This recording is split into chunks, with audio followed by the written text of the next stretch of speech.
Hello student, કેમ છો? મજામાં? સાઈરામ. હવે 12મા ધોરણની અંદર આપણે ચેપ્ટર નંબર 4 રાસાયણિક ગતિકી છે સ્ટાર્ટ કરવા જઈ રહ્યા છીએ. આ ચેપ્ટર છે એનું માર્ક ઓરિએન્ટેડ કહી દઉં તો 4 માર્કનો એક ક્વેશ્ચન હોય છે, તેમજ 2 MCQ હોય છે. કોમ્પિટિટિવ એક્ઝામ JEE નીટની અંદર પણ છે એ એક ક્વેશ્ચન આ ચેપ્ટરમાંથી હોય છે.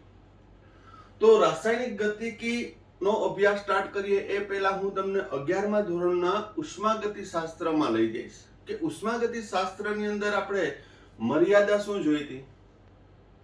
તો કે પહેલા તો ઉષ્માગતિશાસ્ત્ર દ્વારા પ્રક્રિયા આપમેળે થશે કે નહીં, આપમેળે થતી પ્રક્રિયા છે એનું કેટલું નિપજમાં રૂપાંતર થાય છે વગેરેની ચર્ચા છે આપણે એમાં કરી હતી કે ડેલ્ટા જી નું મૂલ્ય ઋણ હોય તો પ્રક્રિયા આપમેળે થાય, કે ગ્રેટર ધેન 1 હોય તો નિપજ વધુ મળશે. પરંતુ જે તે પ્રક્રિયા આપમેળે થાય છે તો એ કેટલા સમયમાં પૂર્ણ થશે એ અંગેની માહિતી છે એ ઉષ્માગતિશાસ્ત્ર આપી શકતું નહોતું. એટલે કે પ્રક્રિયાના વેગ વિશેની માહિતી છે એ ઉષ્માગતિશાસ્ત્ર આપી શકતું નથી. તો એના અભ્યાસ માટે આપણે રાસાયણિક ગતિકીનો અભ્યાસ કરવો પડે. ગતિકી, કાઇનેટિક, વેગ. તો રાસાયણિક ગતિકીની અંદર આપણે જુદી જુદી પ્રક્રિયાઓના પ્રક્રિયા વેગ, એની સાથે સંકળાયેલો વેગ અચળાંક, એના સૂત્ર વગેરેની ચર્ચા કરવાના છીએ. આ ચેપ્ટર છે એ થિયરી પ્લસ દાખલાવાળું ચેપ્ટર છે, ઇન્ટરેસ્ટિંગ છે, મજા આવે એવું ચેપ્ટર છે. તો ચાલો શરૂ કરીએ. પ્રક્રિયા વેગ એટલે શું? પ્રક્રિયાની ઝડપના આધારે તેનું વર્ગીકરણ સમજાવો. એકદમ બેઝિક પ્રાસ્તાવિક ક્વેશ્ચન છે, પરંતુ જે તે વિડીયો તમે જોવો એ કન્ટિન્યુમાં જોવો. જ્યાંથી શરૂ કર્યું અંત સુધી છે એ કન્ટિન્યુ તમે જોવો. વચ્ચે વચ્ચે બ્રેક કરશો તો કન્ટિન્યુટી તૂટી જાય અને એ ટોપિક છે એનું સાતત્ય ના જળવાય, એટલે જે તે ચેપ્ટરનું ડેપ્થ તમને પકડાશે નહીં. એટલે જ્યારે સ્ટાર્ટ કરો વિડીયો ત્યારે સંપૂર્ણ પૂરો થાય એ રીતે જોવાનો મારો આગ્રહ છે. કારણ કે આમાં ખ્યાલ આવી જતો હોય છે કે વિડીયો કેટલા ડ્યુરેશનમાં જોવાનો છે એનું એનાલિસિસ આવતું હોય છે. બરોબર? તો આ વિડીયોને અંત સુધી જોજો અને જેને સબસ્ક્રાઇબ નથી કર્યું હજી સુધી, જે વિડીયો જોવે છે તો એ સબસ્ક્રાઇબનું જે રેડ છે લખેલું એ દબાવી દઈએ. બરોબર? તો ચાલો શરૂ કરીએ. રાસાયણિક વેગ એટલે શું? પ્રક્રિયાને ઝડપના આધારે વર્ગીકરણ. તો મેં તમને કીધું કે રાસાયણિક ગતિકી દ્વારા છે આપણે પ્રક્રિયાનો વેગ વિશેનો અભ્યાસ કરશું. તો પહેલા પ્રક્રિયા વેગ કેને કહેવાય? તો એની વ્યાખ્યા: એકમ સમયમાં પ્રક્રિયકની સાંદ્રતામાં થતા ઘટાડાના દરને અથવા નિપજની સાંદ્રતામાં થતા વધારાના દરને પ્રક્રિયા વેગ કહે છે. જો સ્થૂળ પદાર્થ અથવા ફિઝિક્સની વાત કરું તો વેગ એટલે તો એકમ સમયમાં પદાર્થે કાપેલું અંતર. પરંતુ રાસાયણિક પ્રક્રિયાની અંદર જો આપણે વેગ નક્કી કરવો હોય તો એકમ સમયમાં પ્રક્રિયકની સાંદ્રતામાં કેટલો ઘટાડો થાય છે અથવા નિપજની સાંદ્રતામાં કેટલો વધારો થાય છે એને પ્રક્રિયાનો વેગ કહેશું. આપણે એક એક્ઝામ્પલ લઈએ કે ધારો કે કોઈ એક વ્યાપક પ્રક્રિયા છે, એમાં પ્રક્રિયક R પ્રક્રિયા અનુભવી અને નિપજ P બનાવશે. શરૂઆતમાં ઇનિશિયલ સાંદ્રતા છે એ 10 મોલર લીધી એક એક્ઝામ્પલ માટે, ત્યારે નિપજ 0 હોય. પછી જુદા જુદા સમયે 5 મિનિટ, 10 મિનિટ, 15, 20 મિનિટ પછી પ્રક્રિયકની સાંદ્રતા ઘટતી જશે. આ 9 મોલર તો આ 1 મોલર, કારણ કે અહીં મોલ પ્રમાણ કેટલું છે? 1:1. 1 મોલ પ્રક્રિયકમાંથી 1 મોલ નિપજ બને એવી એક પ્રક્રિયા લીધી. ઘણી બધી આવશે. 8 મોલર, અહીંયા 2 મોલર, અહીં 1 નો ઘટાડો થયો, અહીં 1 નો વધારો થયો, અહીં 1 નો ઘટાડો થયો, 1 નો વધારો થયો. આ મેં ગ્રેજ્યુઅલી લીધું, નિયમિત ઝડપ જેવું લીધું. પરંતુ રાસાયણિક પ્રક્રિયામાં નિયમિત ઝડપ ના હોય. બરોબર? હવે અહીં એક્ઝામ્પલ લઉં કે અહીંયા 7.7 મોલર થઈ, તો અહીં 2.3 મોલર, અહીં 7.1 મોલર, તો અહીં 2.9 મોલર. ધીમે ધીમે જે એ ઘટાડો ઓછો થતો જશે, અહીંયા વધારો પણ છે એ ઓછો થતો જશે, પરંતુ અહીં વધારો અને ઘટાડો એક સમાન થશે, કારણ કે મોલ પ્રમાણ કેટલું છે 1:1. તો અહીં એકમ સમયમાં પ્રક્રિયકની સાંદ્રતામાં થતો ઘટાડાનો દર, જેને આપણે દર્શાવશું minus delta R by delta T બરાબર plus delta P by delta T. એકમ સમયમાં પ્રક્રિયકની સાંદ્રતામાં થતો ઘટાડો એટલે ત્યાં ઋણ સંજ્ઞા આપી છે. એકમ સમયમાં નિપજની સાંદ્રતામાં થતો વધારો એટલે ત્યાં પ્લસ આપ્યું છે. બાકી એનું સાદુરૂપ આપશો એટલે વેગ તો પ્લસ જ આવશે, કારણ કે કોઈ પણ ભૌતિક રાશિ ઋણ હોઈ શકે નહીં, તમને ખબર જ છે. તો અહીં માઇનસ છે ઘટાડો દર્શાવે છે, પ્લસ છે એ વધારો દર્શાવે છે. હજી આગળ ડિટેલમાં એનો ક્વેશ્ચન આવશે ત્યારે એ સમજાવીશ, પણ અત્યારે પ્રક્રિયા વેગની વ્યાખ્યા. હવે ત્યારબાદ દરેક પ્રક્રિયા છે એનો વેગ એક સમાન ના હોય. કોઈ પણ પ્રક્રિયા આપણે લઈ લઈએ રાસાયણિક પ્રક્રિયામાં, તો દરેકનો વેગ છે એક સરખો હોય નહીં. તો એના આધારે, ઝડપના આધારે હું વર્ગીકરણ કરું તો 4 પ્રકારે. અતિ ધીમી પ્રક્રિયા, અતિ ધીમી પ્રક્રિયા જેમ કે કુદરતમાં થતી પ્રક્રિયા. કુદરતમાં થતી પ્રક્રિયાઓ છે અતિ ધીમી પ્રક્રિયા હોય છે, જેમ કે ખનિજ સંપત્તિનું નિર્માણ, પ્રાણીઓના મૃતદેહ જમીનમાં દટાય, દબાણ તાપમાનની અસરના આધારે છે એનું કોલસામાં ખનિજ તેલમાં રૂપાંતર થાય, તો એ લાખો વર્ષ ચાલતી પ્રક્રિયા છે.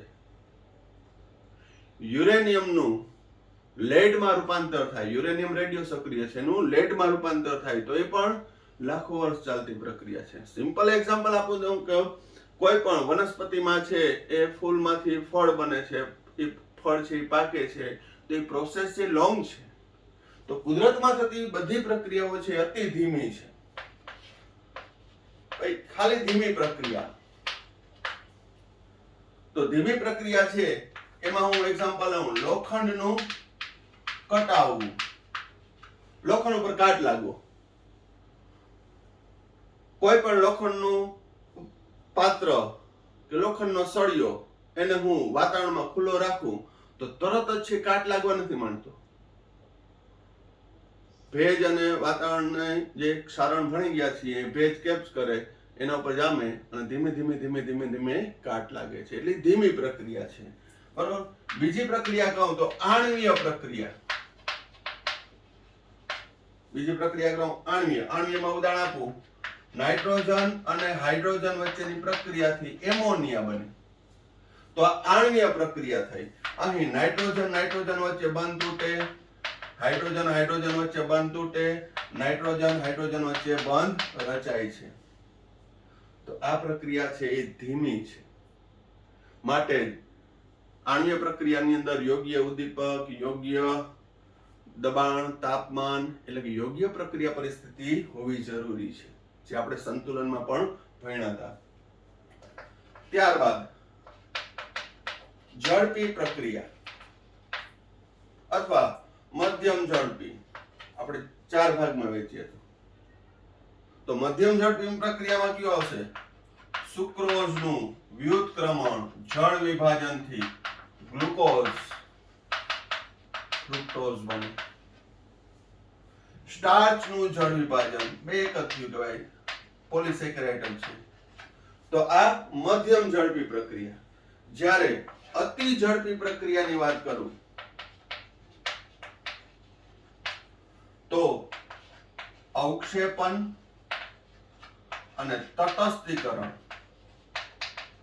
અવક્ષેપન અને તટસ્થીકરણ કે જે નેનો અને પાઇકો સેકન્ડમાં પૂરી થાય એટલી ઝડપી પ્રક્રિયા હોય છે. જેમ કે સિલ્વર નાઇટ્રેટના દ્રાવણમાં તમે KCl ઉમેર્યું તો તરત જ AgCl ના સફેદ અવક્ષેપ આપશે વત્તા KNO3. જે ગુણાત્મક પૃથ્થકરણ કરો છો અકાર્બનિકમાં પ્રેક્ટિકલની અંદર, તો એમાં AgNO3 ના દ્રાવણમાં KCl ઉમેરો તરત જ AgCl ના સફેદ અવક્ષેપ આવશે. તટસ્થીકરણ એસિડ અને બેઝ વચ્ચે થતી પ્રક્રિયા.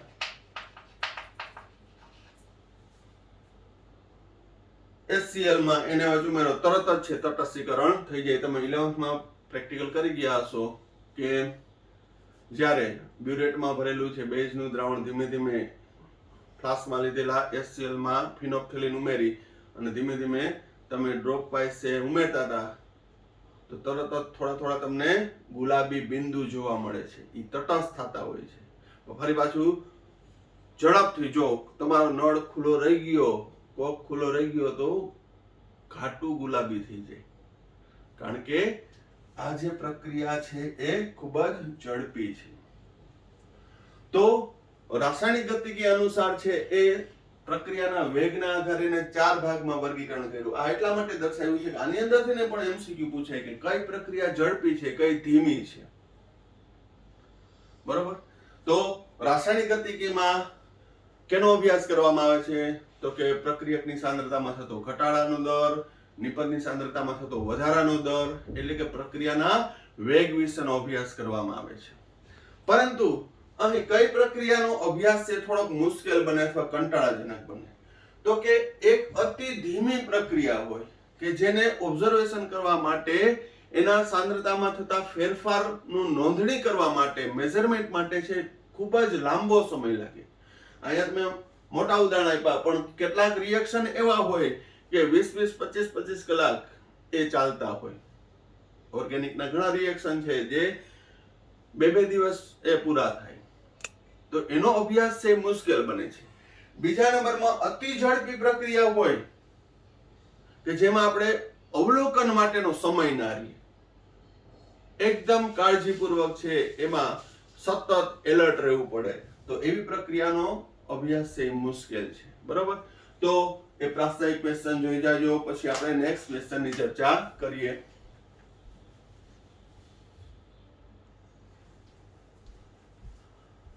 હવે નેક્સ્ટ ક્વેશ્ચન, પ્રક્રિયા વેગ એટલે શું? સરેરાશ પ્રક્રિયા વેગ R એવરેજ અને ત્વરિત ઇન્સ્ટન્ટ તત્કાળ ત્વરિત પ્રક્રિયા વેગ R ઇન્સ્ટન્ટ સમજાવો. તો પ્રક્રિયા વેગ એટલે શું? આગળ વ્યાખ્યા આપણે જોઈ. શું? એકમ સમયમાં પ્રક્રિયકની સાંદ્રતામાં થતો ઘટાડો અથવા નિપજની સાંદ્રતામાં થતો વધારો, એટલે -ΔR/ΔT અને +ΔP/ΔT, એને કહેશું પ્રક્રિયા વેગ. હવે અહીં ધારો કે કોઈ પણ એક પ્રક્રિયામાં પ્રક્રિયકની સાંદ્રતા R માંથી નિપજ P બને. અહીં દરેકના કેટલા મોલ છે? 1 મોલ. આ 1 મોલ. તો પ્રક્રિયાનો સરેરાશ પ્રક્રિયા વેગ નક્કી કરવો હોય તો શું કરવાનું? પહેલા તો એક નાનકડું એક્ઝામ્પલ દ્વારા, એક પ્રયોગ દ્વારા જોઈએ કે અહીં સમય મિનિટમાં લો, પ્રક્રિયકની સાંદ્રતા, નિપજની સાંદ્રતા અહીં 1:1 છે. જુદા જુદા હોય ત્યારે શું થાય એ પણ આવશે, પણ 0 સમયે પ્રક્રિયકની સાંદ્રતા 10 મોલર લીધી, નિપજ 0 છે. હવે ચોક્કસ અંતરાલે, ચોક્કસ ટાઈમ ડ્યુરેશનમાં, ચોક્કસ ટાઈમ ડ્યુરેશનમાં હું કહું 5 મિનિટ, 10, 15, 20, 25, 30, આપણે 5 મિનિટના ગાળામાં પ્રક્રિયકની સાંદ્રતામાં શું ફેરફાર થાય છે અને નિપજની સાંદ્રતામાં શું ફેરફાર થાય છે એ નક્કી કરીએ. જેટલી પ્રક્રિયકની સાંદ્રતા ઘટશે એટલી જ નિપજની સાંદ્રતા વધશે, કારણ કે અહીં તત્વયોગમિતિ ગુણાંક 1:1 છે. તો અહીંયા 5 મિનિટ પછી અહીં ધારો કે 9 મોલર સાંદ્રતા રહી, તો 1 મોલર ઘટી તો નિપજની સાંદ્રતા 1 મોલર વધશે. 10 મિનિટ પછી 8 મોલર રહી, અહીંયા 2 મોલર થઈ.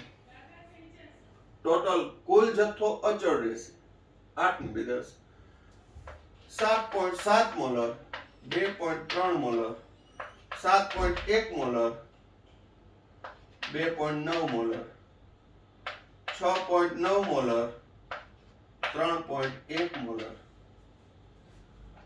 6.5 મોલર 3.5 મોલર. શરૂઆતમાં છે એ ઘટાડો વધુ હતો, પછી ધીમે ધીમે જે ઘટાડો છે એ પણ ઓછો થતો જાય. આ તફાવત છે એ ઘટતો જશે. નિપજની સાંદ્રતામાં પહેલા 1 મોલર માંથી 2 મોલર થયું, પછી 2.3 2.9 3.1. તો હું આલેખની રીતે દર્શાવું સાંદ્રતા વિરુદ્ધ સમય, તો પ્રક્રિયકની સાંદ્રતા 0 સમય એટલી હતી 10 મોલર. ધીમે ધીમે ધીમે સમય સાથે ઘટતી ગઈ, પછી ઘટાડો ઓછો થતો ગયો, લગભગ અચળ તરફ. સમય જેમ વધે છે એમ નિપજની સાંદ્રતા 0 હતી. આ પ્રક્રિયક R, નિપજની સાંદ્રતા વધશે, પછી P થઈ જશે. અહીંયા સંતુલનમાં આવી જશે. તો આ પ્રકારનો ફિશ શેપ માછલી આકારનો આલેખ આવશે. પ્રક્રિયકની સાંદ્રતા ઘટતી જશે, નિપજની સાંદ્રતા વધતી જશે. પણ અહીં સમપ્રમાણમાં નથી થતું. તમે જોશો સુરેખ આલેખ મળતો નથી, કારણ કે રીડિંગ આપણે જ્યારે દાખલા ગણશું ત્યારે અવાજ આંકડા આવશે, પણ એ 0. સમથિંગ વાળા હોય કે શરૂઆતની સાંદ્રતા 0.1 હતી, પછી થઈ 0.895 0.735. તો એ ઉદાહરણ સમજવામાં ના મજા આવે, પણ આ થોડીક વધારે મજા આવશે. તમને ખ્યાલ આવશે કે શરૂઆતની સાંદ્રતામાં કઈ રીતે ઘટાડો થતો જાય છે. અંતરાલ કયો છે? 5 મિનિટના અંતરે. તો અહીં R એવરેજ સરેરાશ પ્રક્રિયા વેગ બરાબર minus delta R by delta T બરાબર plus delta T by delta T. હવે ધારો કે અહીં પ્રક્રિયકની શરૂઆતની સાંદ્રતાને હું R1 કહું. T1 સમયે પ્રક્રિયકની સાંદ્રતા R1 છે. T2 સમયે પ્રક્રિયકની સાંદ્રતા ઘટીને R2 થઈ. સિમિલરલી નિપજની સાંદ્રતાને હું P1 કહું, T2 સમયે P2 થઈ. ધારો કે આને હું T1 કહું, આ T2, તો આ R1 થશે, આ R2 થશે, આ P1 થશે, આ P2 થશે. તો હવે માઈનસ ડેલ્ટા R એટલે R2 માઈનસ R1 છેદમાં T2 માઈનસ T1 બરાબર પ્લસ P2 માઈનસ P1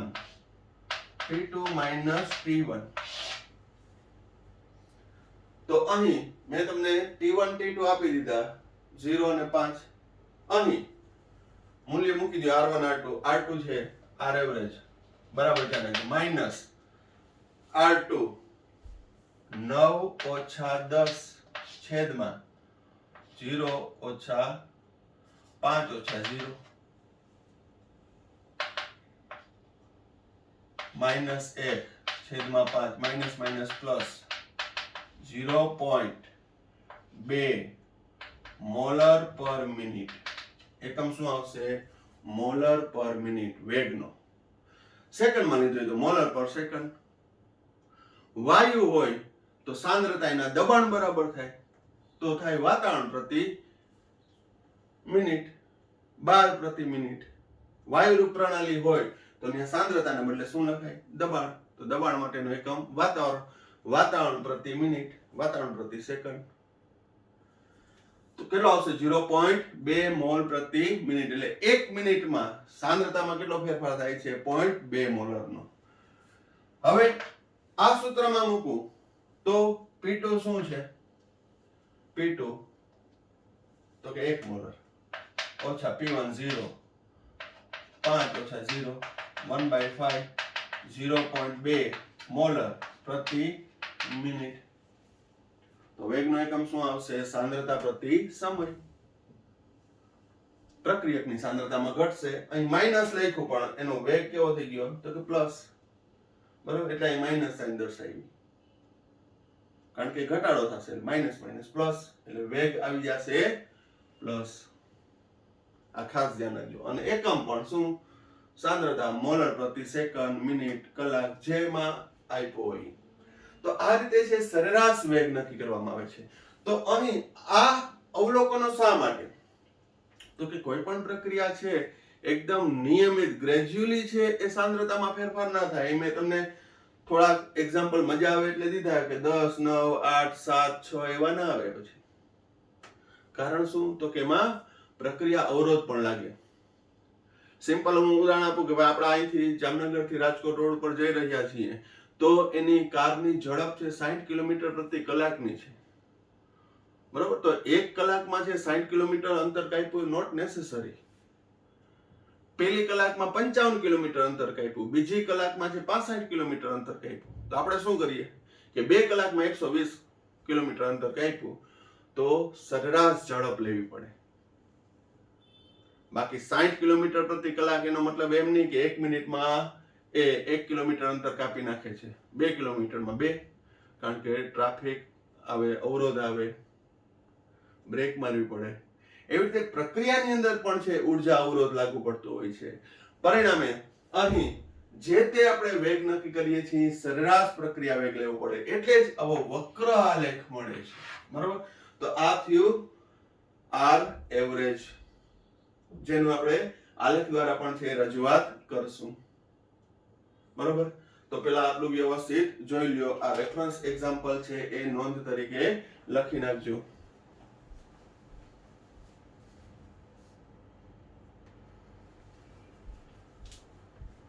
હવે સરેરાશ પ્રક્રિયા વેગ આપણે આલેખના આધારે જોઈએ.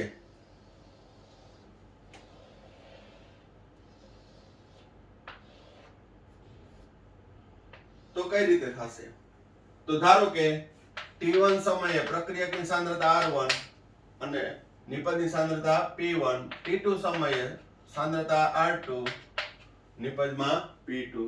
તો અહીં પ્રક્રિયકની સાંદ્રતા વિરુદ્ધ સમય અથવા નિપજની સાંદ્રતા વિરુદ્ધ સમયનો આલેખ દોરો તો આ પ્રકારનો વક્ર આલેખ મળશે. આ ઘટાડો દર્શાવે છે, આ વધારો દર્શાવે છે. તો અહીં હું આલેખમાં દર્શાવું કે t1 સમયે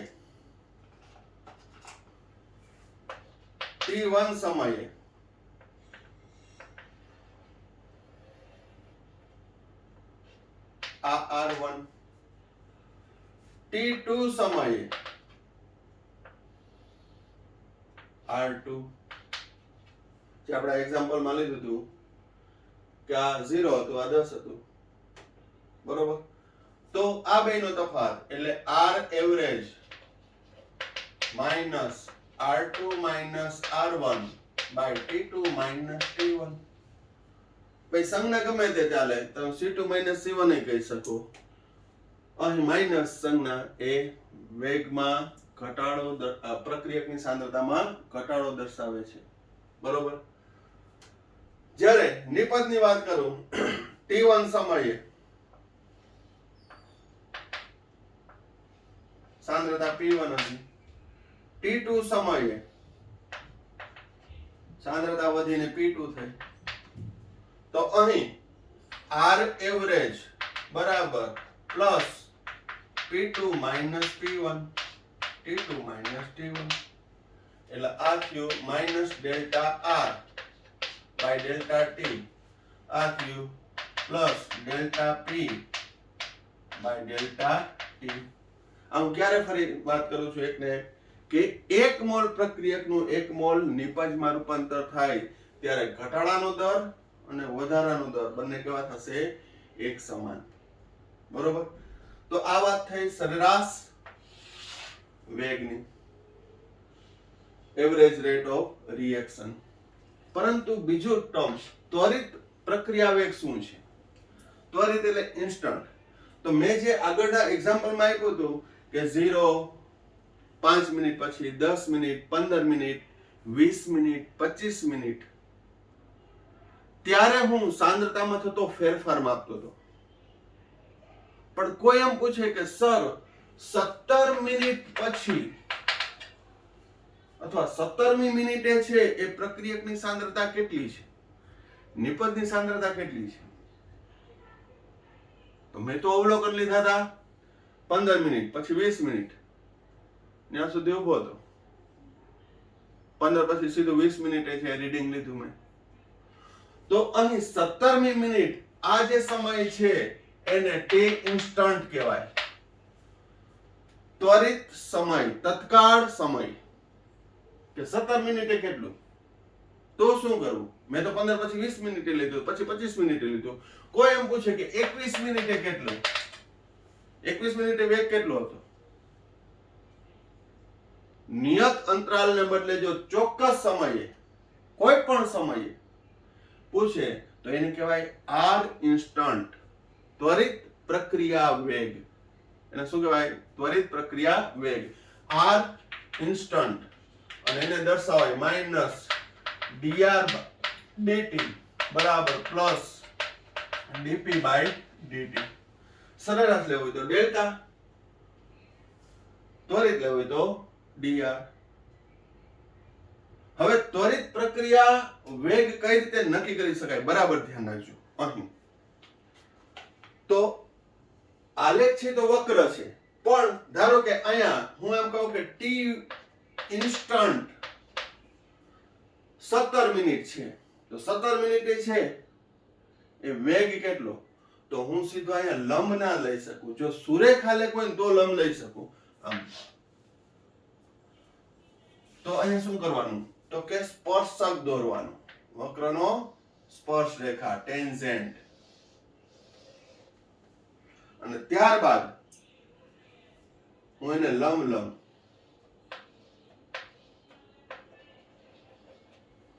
અને અહીં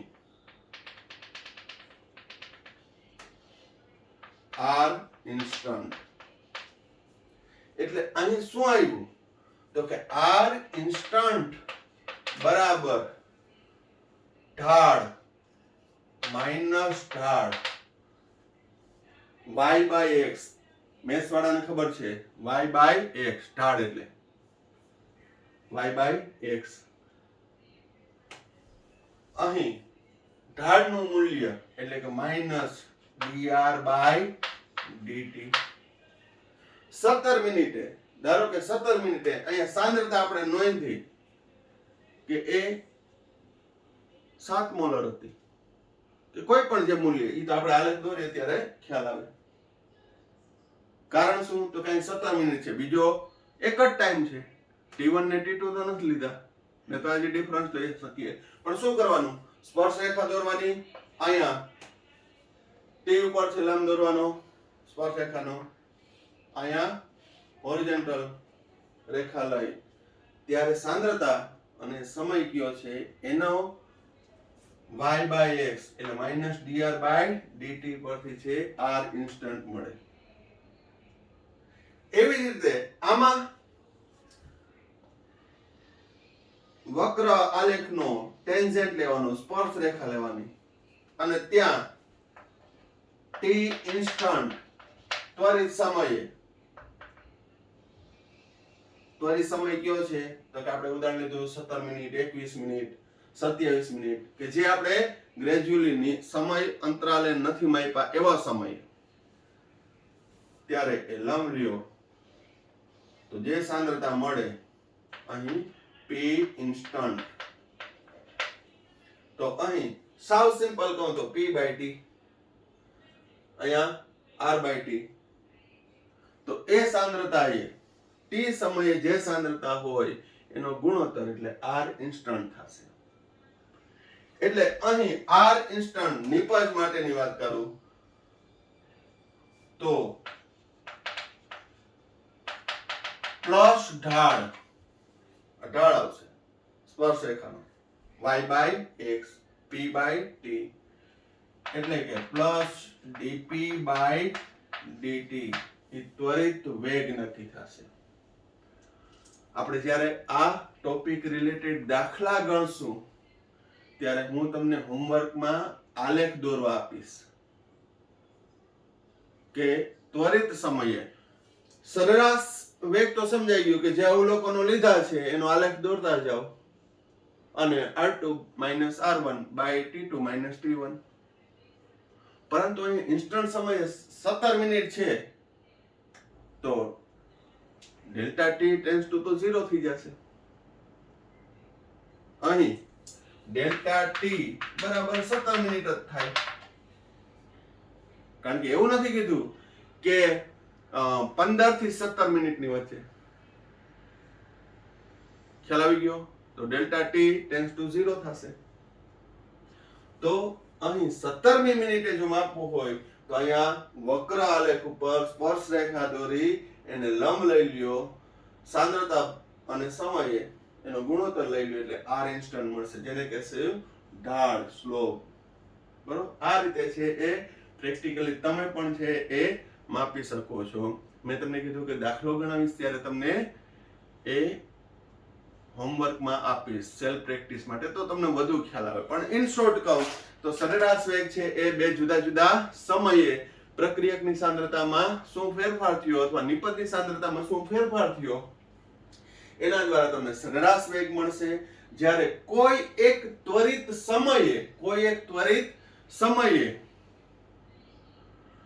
આલેખમાં સ્પર્શ રેખા દોરી એનો ઢાળ લેવાથી એ ઢાળ છે એ ઢાળનું મૂલ્ય y/x ઈ તેનો ત્વરિત વેગ નક્કી થશે. બરોબર? તો ડિફરન્સ શું? સરેરાશમાં અહીંયા ડેલ્ટા લઈએ, અહીંયા સ્મોલ ડી. પણ એ તો સંજ્ઞા થઈ, ઈ મેટર નથી કરતી. પણ અગત્યનું પ્રેક્ટિકલી તમારા માઇન્ડમાં ઉતરવું જોઈએ કે હા અહીંયા ટી સમયે અને આમાં લંબ લીધો સમજીતી, તો એ જે સાંદ્રતા અને એનો સમય એટલે ઈ થશે r ઇન્સ્ટન્ટ. બાકી તો હું એમ કહું કે 0 સમયે 10 મોલર હતું અને 5 મિનિટ પછી 9 મોલર રહી, તો હમણાં જ આપણે મસ્તીનો દાખલો ગણીને નાખ્યો હતો 1/5.2 મોલર પર મિનિટ.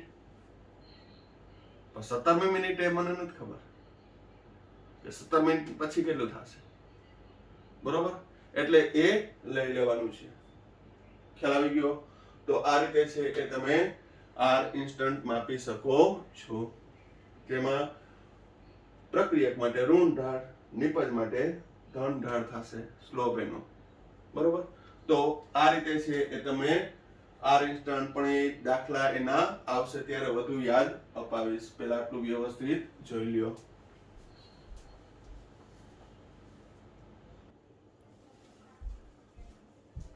હવે લાસ્ટ ટોપિકમાં આપણે અભ્યાસ કર્યો પ્રક્રિયા વેગમાં સરેરાશ પ્રક્રિયા વેગ અને ત્વરિત પ્રક્રિયા વેગ. તો એમાં આપણે તત્વયોગી ગુણાંક છે 1:1 હતું. પ્રક્રિયકના 1 મોલનું નિપજના 1 મોલમાં રૂપાંતર થાય. એક્ઝામ્પલ આપ્યું આપણે જોઈએ કે Hg + Cl2 gives HgCl2 1:1:1. તો અહીં મારે પ્રક્રિયાનો વેગ કેવો હોય તો વેગ બરાબર -d Hg/dt. નાનો ફેરફાર હોય એટલે સ્મોલ d વડે દર્શાવશું. -d Cl2/dt બરાબર +d HgCl2/dt. 1 મોલ મર્ક્યુરી વપરાશે ત્યારે 1 મોલ ક્લોરીન વપરાશે અને 1 મોલ HgCl2 બનશે. તો અહીં વેગ બરાબર કઈ રીતે દર્શાવી શકાય? જુઓ, -d Hg/dt બરાબર -d Cl2/dt બરાબર +d HgCl2/dt.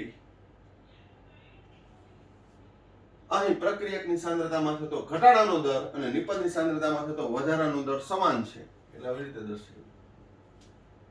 પણ બધી પ્રક્રિયા એવી હોય કે જેમાં 1 મોલ પ્રક્રિયકનું 1 મોલ નિપજમાં રૂપાંતર થતું હોય? તો કે ના. તો જ્યારે રાસાયણિક પ્રક્રિયાના તત્વયોગી ગુણાંકો જુદા જુદા હોય ત્યારે શું કરવું? આગળ તો આપણે સરેરાશ પ્રક્રિયા વેગનું બેઝિક આપણે ભણ્યા, પણ દરેક પ્રક્રિયા એક સમાન ના હોય. મેં r gives p બધી ના હોય. બરોબર? એક વ્યાપક પ્રક્રિયા દર્શાવી હતી, જેમ કે અહીંયા Hg + Cl2. તો આનો વેગ આ રીતે દર્શાવી શકાય. બરોબર? અહીંયા બરાબર ધ્યાન રાખજો, અહીંયા પ્લસ નહીં કરવાનું. મર્ક્યુરીના ઘટાડાનો દર એ ક્લોરીનના ઘટાડાના દરને સમાન છે. આનું અર્થઘટન 1 મોલ મર્ક્યુરી વપરાય તો 1 મોલ ક્લોરીન વપરાય. મર્ક્યુરીનો ઘટાડાનો દર એ ક્લોરીનના ઘટાડાના દરને સમાન છે. મર્ક્યુરી ક્લોરાઇડના ઉત્પાદન દર, આ ઉત્પાદન દર કહેવાય. ઉત્પાદન દર એ ક્લોરીનના ઘટાડા દરને સમાન છે. ક્લોરીન જેટલું ઘટશે એટલું મર્ક્યુરી ક્લોરાઇડ બનશે. આ વિઘટન દર, આ સંયોગીકરણ દર, આ ઉત્પાદન દર થયો. બરોબર? તો એ દરેકમાં સમાન ના હોય. એક એક્ઝામ્પલ લો. NO વત્તા O2 gives NO2. સંતુલન કર્યું છે. બહુ સિમ્પલ રિએક્શન છે. હવે આ સમીકરણનું હું અર્થઘટન કરું તો શું થશે? 2 મોલ NO સાથે 1 મોલ ઓક્સિજન, તત્વયોગી ગુણાંક અહીં 2 છે, અહીંયા 1 છે, અહીં 2 છે. 2 મોલ NO અને 1 મોલ O2 વપરાઈને 2 મોલ NO2 બને છે. તો અહીં 1 મોલ ઓક્સિજન વપરાય ત્યારે 2 મોલ NO2 એનાથી બમણા વપરાય છે. અને નિપજ કેટલી મળશે? તો કે જેટલો NO વપરાય, જેટલો NO નાઇટ્રિક ઓક્સાઇડ વપરાય એટલો NO2 બનશે. કારણ કે અહીં તત્વયોગી ગુણાંક 2:1:2 છે. અને ઓક્સિજન જેટલો વપરાય એનાથી બમણી નિપજ મળશે. NO2 નો ઉત્પાદન દર છે એ NO જેટલો જ. આ 2 મોલ વપરાય, 2 મોલ NO2 ઉત્પન્ન થાય. જ્યારે ઓક્સિજનની સાપેક્ષે એ બમણો થયો. ઓક્સિજનની સાપેક્ષે કેવો થયો? બમણો. તો જે ઘટાડાનો દર અને વધારાનો દર છે એ સમાન થાય નહીં. તો એને કઈ રીતે લખવામાં આવે છે? હવે આને હું પ્રક્રિયા વેગ લખું. પ્રક્રિયા વેગ બરાબર કઈ રીતે લખવાનું? બરાબર ધ્યાન રાખજો. પહેલા હું તમને કઈ રીતે લખવું એ દર્શાવીશ. અહીં તત્વયોગી ગુણાંક કેટલા છે? 2. પ્રક્રિયક છે તો અહીં લખવાનું -1/2 છેદમાં જશે. -1/2 d NO/dt બરાબર માઇનસ અહીંયા એક જ છે તો 1/1 લખવાની જરૂર છે નહીં. જે તત્વયોગી ગુણાંક છે એ છેદમાં આવશે. d O2/dt બરાબર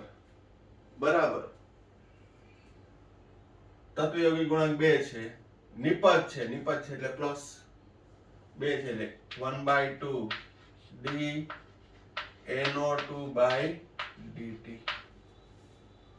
હવે છેદમાં શા માટે લખ્યું એનું એક્સપ્લેનેશન આપણે જોઈએ. હવે અહીંયા મેં આ સમીકરણ નતું લખ્યું ત્યારે મૌખિક કીધું હતું કે NO ની સાંદ્રતામાં થતો ઘટાડો O2 ની સાપેક્ષે બમણો છે. NO ની સાંદ્રતામાં થતો ઘટાડો O2 ની સાપેક્ષે બમણો છે. અને NO ની સાંદ્રતામાં થતો ઘટાડો એ નિપજની સાંદ્રતામાં થતા વધારાને સમાન છે.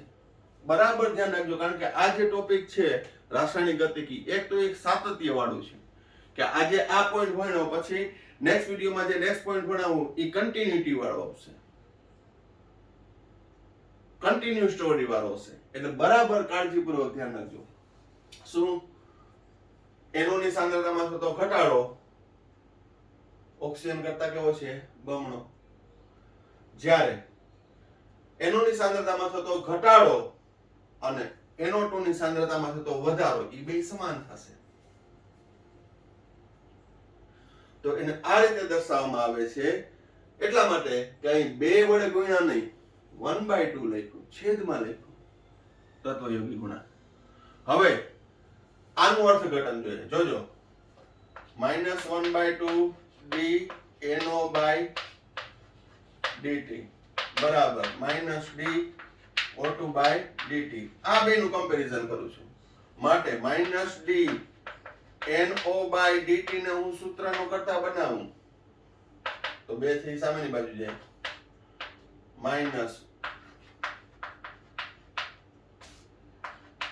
-dO2/dt. હવે અર્થઘટન જોવો. આનું અર્થઘટન NO ની સાંદ્રતામાં થતો ઘટાડો, NO ની સાંદ્રતામાં થતો ઘટાડો O2 કરતા કેવો છે? બમણો. ખ્યાલ આવ્યો? અહીંયા હું 2 ના લખી શકું. આ વેગ દર્શાવવાની રીત. શું? આનું અર્થઘટન NO ની સાંદ્રતામાં થતો ઘટાડાનો દર એ O2 ની સાંદ્રતામાં થતા ઘટાડાના દર કરતા કેવો છે? બમણો છે. હવે આ બેને સરખાવું. -1/2 d NO/dt બરાબર પ્લસ 1/2 d NO2/dt માટે માઇનસ d NO/dt બરાબર પ્લસ d NO2/dt. અર્થઘટન. NO ની સાંદ્રતામાં થતા ઘટાડાનો દર NO2 ની સાંદ્રતામાં થતા વધારાના દર જેટલો. અહીં શું બોલતો હતો આ સમીકરણ પર? NO ની સાંદ્રતા જેટલી ઘટશે એટલી નિપજ NO2 ની વધશે. NO ની સાંદ્રતા જેટલી ઘટશે એનાથી અડધી O2 ની ઘટશે. O2 ના સંદર્ભમાં જોવો.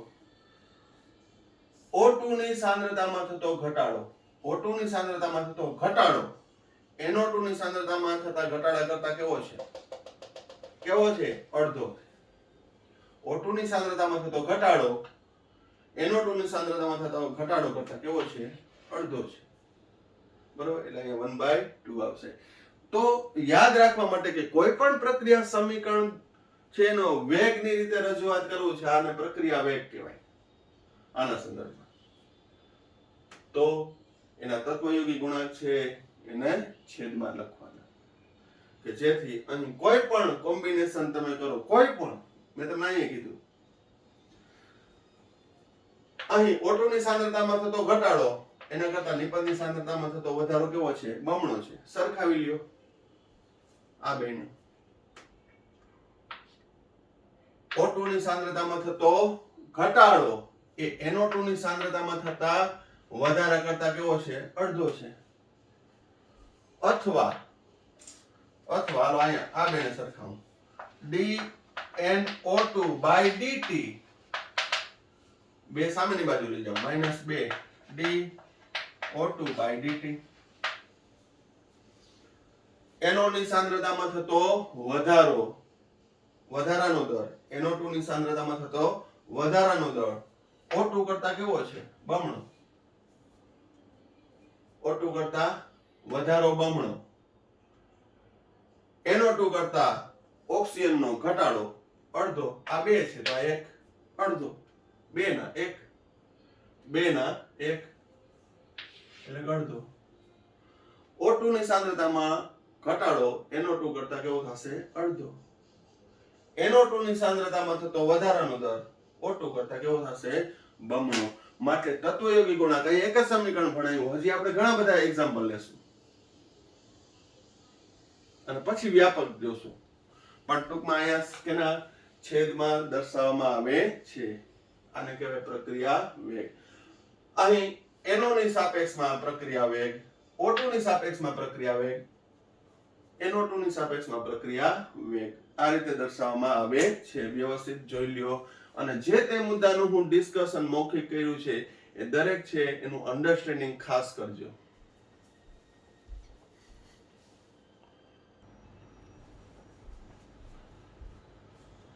નેક્સ્ટ એક્ઝામ્પલ લઈએ. 2 મોલ HI નું વિઘટન થઈ H2 ને I2 બને. તત્વયોગી ગુણાંક 2:1:1. તો આનો વેગ મારે લખવો હોય તો વેગ બરાબર આ પ્રક્રિયાની સાંદ્રતામાં ઘટાડો 2:1. 2 મોલ HI વિઘટન પામી અને 1 મોલ H2 ને 1 મોલ I2 બનાવે. એટલે પ્રક્રિયકની સાંદ્રતામાં જે ઘટાડો થાય એનાથી નિપજની સાંદ્રતામાં વધારો અડધો થશે. નિપજની સાંદ્રતામાં વધારો કેવો થશે? અડધો. 2:1. 2 અડધો. તો અહીં પ્રક્રિયક છે એટલે માઇનસ આ બે ને ક્યાં લખવાના? 1/2 d HI ની સાંદ્રતા by dt બરાબર પ્લસ 1 છે એટલે 1/1 લખવાની જરૂર છે ને d H2/dt બરાબર. હવે ધ્યાન રાખજો અહીંયા પ્લસ છે ત્યાં પ્લસ ના કરતા નહીં મજા આવે. શું? H2 ને I2 નો ઉત્પાદન દર સમાન છે. H2 ને I2 નો ઉત્પાદન દર સમાન છે એટલે પ્લસ d H2/dt બરાબર પ્લસ d I2/dt. અહીં ઉત્પાદન દર H2I2 નો ઉત્પાદન દર કરતા વિઘટન દર બમણો છે. સરખાવી લ્યો.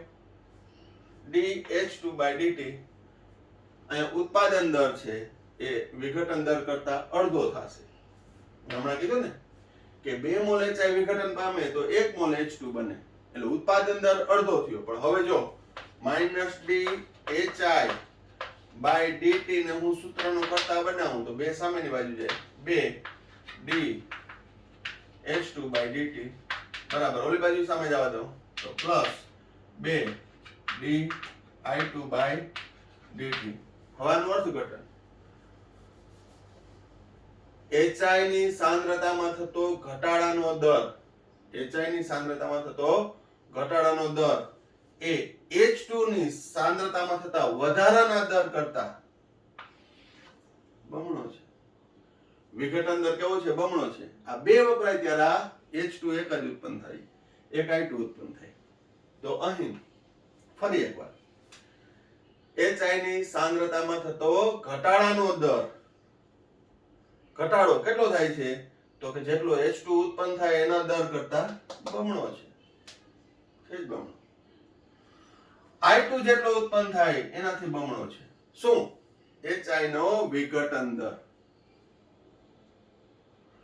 ઉત્પાદન દર કેટલો છે? dH2/dt plus -1/2dHI/dt. હાઇડ્રોજનનો ઉત્પાદન દર, હાઇડ્રોજનનો ઉત્પાદન દર પ્રક્રિયકની સાંદ્રતાના ઘટાડાના દરનો કેવો છે? અડધો જ છે. હાઇડ્રોજનનો ઉત્પાદન દર HI ના વિઘટન દર કરતા કેવો છે? અડધો. બરોબર જ છે. આ બે વપરાય ત્યારે અહીંયા એક ને એક વાત. તો ટૂંકમાં અહીં તત્વયોગી ગુણાંક જુદા જુદા હોય ત્યારે વેગમાં એને પ્રક્રિયક અથવા નિપજનું જે હોય એના છેદમાં દર્શાવવામાં આવે છે. અહીં મેં તમને સમીકરણના આધારે સમજાવ્યું. આ પ્રક્રિયા વેગ સમીકરણ સાચું છે એનું જુદા જુદા કોમ્બિનેશન કરીને પણ સમજાવ્યું. હજી પણ આપણે એક્ઝામ્પલ 2-3 લઈને એટલે વધુ ગ્રીપ આવે ને પછી વ્યાપક સૂત્રો પર જઈએ.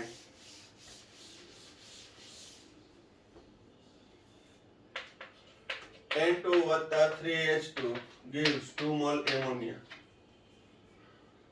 તત્વયોગી ગુણાંક 1:3:2. 1 મોલ નાઇટ્રોજન વપરાય એની સામે 3 મોલ હાઇડ્રોજન વપરાય અને 2 મોલ નિપજ મળશે. તો આનો વેગનું સમીકરણ લખવું હોય તો પ્રક્રિયા વેગ બરાબર -d N2/dt. 1 છે એટલે -d N2/dt બરાબર -1/3 dH2/dt બરાબર નિપજ માટે પ્લસ 1/2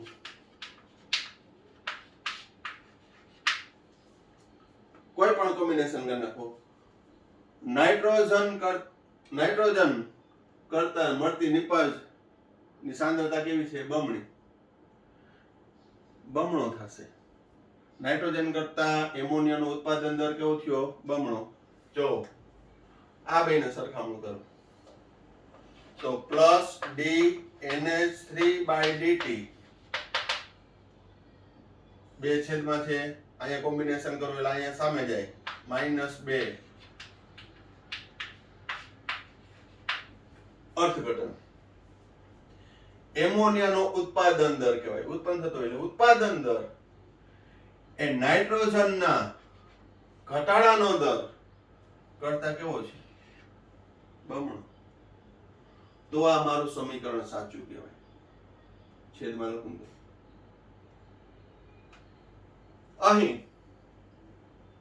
બરાબર ધ્યાન રાખજો. 1:3 અહીંયા 3 મોલ હાઇડ્રોજન વપરાય ત્યારે 2 મોલ થાય છે. તો હાઇડ્રોજન અને ઓક્સિજનનું એમોનિયાનું કોમ્બિનેશન કરું તો પ્લસ d NH3/dt બરાબર -2/3 dH2/dt. એમોનિયાનો ઉત્પાદન દર છે એ હાઇડ્રોજનના વપરાવાના દર કરતા 2/3 ગણો છે. કેટલો છે? 2/3 એટલે 0.67 ગણો. અથવા એમોનિયાના ઉત્પાદન દર કરતા હાઇડ્રોજનનો જે વપરાવાનો દર છે એ 1.5 ગણો છે. 2 ના 1.5 એટલે 3. 2 નું 1.5 ગણું એટલે 3. કરી લ્યો. d H2/dt માઈનસ બરાબર માઈનસ પ્લસ 3/2 dNH3/dt.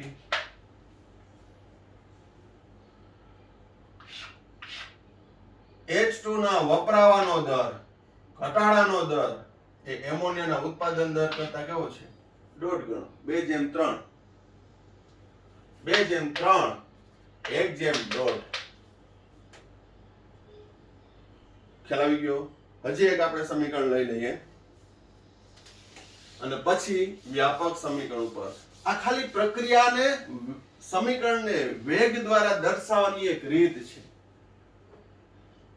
તો અહીં 5 મોલ બ્રોમાઇડનું 1 મોલ બ્રોમેટ આયન વડે એસિડિક માધ્યમમાં વિઘટન થઈ Br2 H2O બને. રેડોક્સ પ્રક્રિયા બેઠે બેઠી છે, સંતુલન બનાવવું. બ્રોમાઇડનું બ્રોમેટ આયન વડે થતું રિડક્શન થઈ Br2 બને. એક પ્રક્રિયા સમીકરણ છે.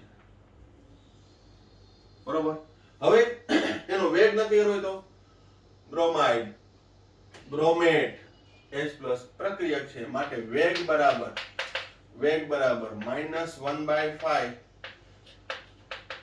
બ્રોમાઇડ ની સાંદ્રતામાં થતો ઘટાડાનો દર બરાબર આ 1 જ છે -d BrO3-1/dt બરાબર -1/6 d H+/dt બરાબર અનિપત છે તો +1/3 d Br2/dt પ્લસ બરાબર +1/3 d H2O/dt લખશું નહીં, ના લખતા. શું કામ નહીં લખવાનું? તો કે અહીં પાણીની સાંદ્રતા છે 55.55 મોલર હોય અને સમગ્ર પ્રક્રિયા દરમિયાન પાણીની સાંદ્રતા છે અચળ રહે છે. પાણીની સાંદ્રતા કેવી રહેશે? અચળ. અને સાંદ્રતા અચળ રહેતી હોવાથી એને વેગ દર્શાવવામાં વપરાતી નથી. જે સાંદ્રતામાં ફેરફાર થાય છે એને વેગમાં રેટ ઓફ રિએક્શનમાં કન્સિડર કરવામાં આવે છે. એટલે અહીં પાણીની સાંદ્રતાના સંદર્ભમાં આપણે વધારો ઘટાડો લેશું નહીં. આ ખાસ ધ્યાન રાખજો. બરોબર. તો આ થયું વેગ. આપેલ પ્રક્રિયા સમીકરણનું આ વેગ સમીકરણ છે કે વેગ દર્શાવવાની રીત ક્યારે? તો કે જ્યારે તત્વયોગી ગુણાંક જુદા જુદા હોય ત્યારે. બાકી એક જેમ એક હતું તો મજા આવતી હતી. -dr/dt બરાબર +dp/dt. બરોબર. પણ જુદા જુદા તત્વયોગી ગુણાંક હોય ત્યારે કઈ રીતે દર્શાવવું? હવે વ્યાપક રીતે અહીં પ્રક્રિયા A અને B ના અનુક્રમે N1 અને N2 મોલ હોય. નિપજ C અને D ના N3 અને N4 મોલ મળે છે. તો આને વેગની રીતે દર્શાવવું હોય તો પ્રક્રિયાનો વેગ બરાબર N1 N2 N3 N4 એ રાસાયણિક પ્રક્રિયાના તત્વયોગી ગુણાંક છે. બરોબર. તો એ તત્વયોગી ગુણાંકને પ્રક્રિયા કોઈ તો -1/N1 d A/dt બરાબર -1/N2 dB/dt બરાબર +1/N3 dC/dt નિપજ છે એટલે પ્લસ બરાબર +1/N4 dd/dt. બરોબર. આ A ના સંદર્ભમાં પ્રક્રિયાનો વેગ, પ્રક્રિયક B ના સંદર્ભમાં પ્રક્રિયાનો વેગ, નિપજ C ના સંદર્ભમાં પ્રક્રિયા વેગ, નિપજ D ના સંદર્ભમાં પ્રક્રિયાનો વેગ. આ રીતે દર્શાવવામાં આવે છે. બરાબર.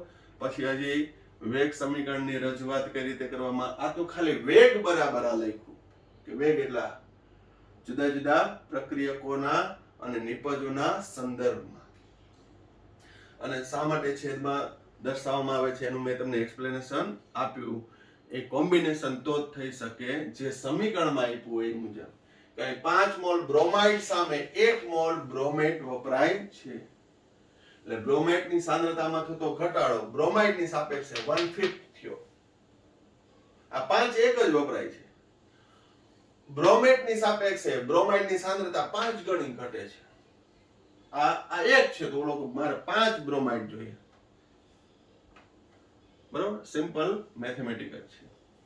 તો આ જે ચેપ્ટર ની અંદર છે એ તમે વિડિયો છે કન્ટિન્યુ જોજો, અને નેક્સ્ટ વિડિયો છે એની સાતત્યતા જળવાઈ રહે એટલા માટે છે તરત જ છે બીજો વિડિયો આવે એટલે તરત જ જોઈ લેવાનું, કે જેથી આ સંલગ્ન છે કે હવે આજનો જે ભણ્યા છે એ નેક્સ્ટ વિડિયોઝ ની અંદર કામ આવશે, એની કન્ટિન્યુટી હોવી જોઈએ.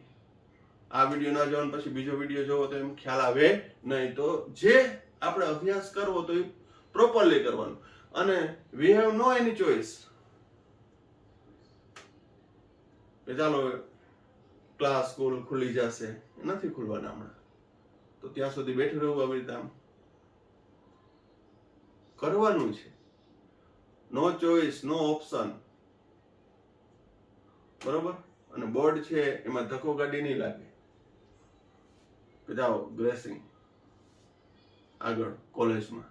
બરોબર. એટલે સિન્સિયરલી ભણવાનું. એટલા માટે કહું છું કે 12મા ધોરણની અંદર છે એ ઘણા હજી લિબરલ રહેતા હોય, કંઈક થશે, કંઈક મિરેકલ થશે.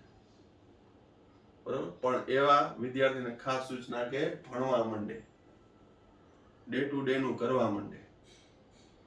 બરોબર. કંઈ પણ મિરેકલની રાહ ના જોવે, અને જ્ઞાન ક્યારે એડે જતું નથી. હવે એક ઇન્સ્ટન્ટમાં તમને આપું છું. 2a gives 3b, તો dB by dt બરાબર ખાલી જગ્યા. બહુ સિમ્પલ છે પણ કોમ્પિટિટિવ એક્ઝામમાં પૂછાયેલો ક્વેશ્ચન છે કે પ્રક્રિયા A ના 2 મોલ માંથી B ના 3 મોલ મળે છે, તો એના માટે dB by dt બરાબર કેટલું થશે. બરોબર. જે આ વિડિયો જોવે છે દરેકે છે મને મેસેજમાં છે આનો આન્સર આપવાનો છે, કોમેન્ટ બોક્સમાં પણ આપી શકો. પરંતુ હવે દરેક છે એ વિડિયો કન્ટિન્યુ જોતા રહેજો. બરોબર. તમારા બેનિફિટ માટે મારી તો નૈતિક ફરજ છે એ હું નિભાવતો કે દરેક વિદ્યાર્થી પણ જ્ઞાન મળે, પણ સાચું એ જ્ઞાનનું ગ્રાસ્પિંગ તમારે કરવાનું છે. ઓકે. તો આ વિડીયોમાં અહીંયા સુધી રાખીએ છીએ. Thank you. સાઈરામ.